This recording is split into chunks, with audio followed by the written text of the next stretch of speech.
പണിയാൽ പൊടിപ്പുളത്ത് നിർമ്മാണം നടന്നുവരുന്ന വീടിന്റെ ഭാഗങ്ങൾ തകർന്നു വീണ് 2 തൊഴിലാളികൾക്ക് പരിക്ക്.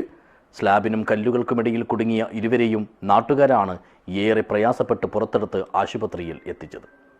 ദിസ് ന്യൂസ് സ്പോൺസർഡ് ബൈ ഗുണമേന്മയോട് കൂടിയ ഉൽപ്പന്നങ്ങൾ മിതമായ നിരക്കിൽ Sreekrishna hardwares MG road Kasaragod. Podippulam കോട്ടപ്പാറയിൽ പുതുതായി നിർമ്മിക്കുന്ന വീടിന്റെ ഏതാനും ഭാഗമാണ് തകർന്നു വീണത്. ഇരുനില വീടിന്റെ ഏമാടും സൺസൈഡും മൊത്തത്തിൽ തകർന്നടിയുകയായിരുന്നു. ഈ സമയം സൺസൈഡിന് മുകളിൽ തേപ്പ് ജോലിയിൽ ഏർപ്പെട്ടിരിക്കുകയായിരുന്നു ഇതര സംസ്ഥാന തൊഴിലാളികളായ 2 പേർ. തകർച്ചയോടൊപ്പം താഴേക്ക് പതിച്ച ഇരുവരും ഭാരമേറിയ സ്ലാബിന്റെയും കല്ലുകളുടെയും ഇടയിൽ കുടുങ്ങുകയായിരുന്നു. ഞായറാഴ്ച വൈകിട്ടോടെയായിരുന്നു സംഭവം. അപകടം ശ്രദ്ധയിൽപ്പെട്ടയുടൻ ഓടിയെത്തിയവർ ഏറെ പ്രയാസപ്പെട്ടാണ് ഇരുവരെയും പുറത്തെടുത്ത് കാസർകോട്ടെ ആശുപത്രിയിലേക്ക് എത്തിച്ചത്. ഇതിൽ ഒരാളുടെ നില ഗുരുതരമാണെന്നും മറ്റേയാൾക്ക് കാലിനാണ് പരിക്കേറ്റതെന്നും അറിയുന്നു.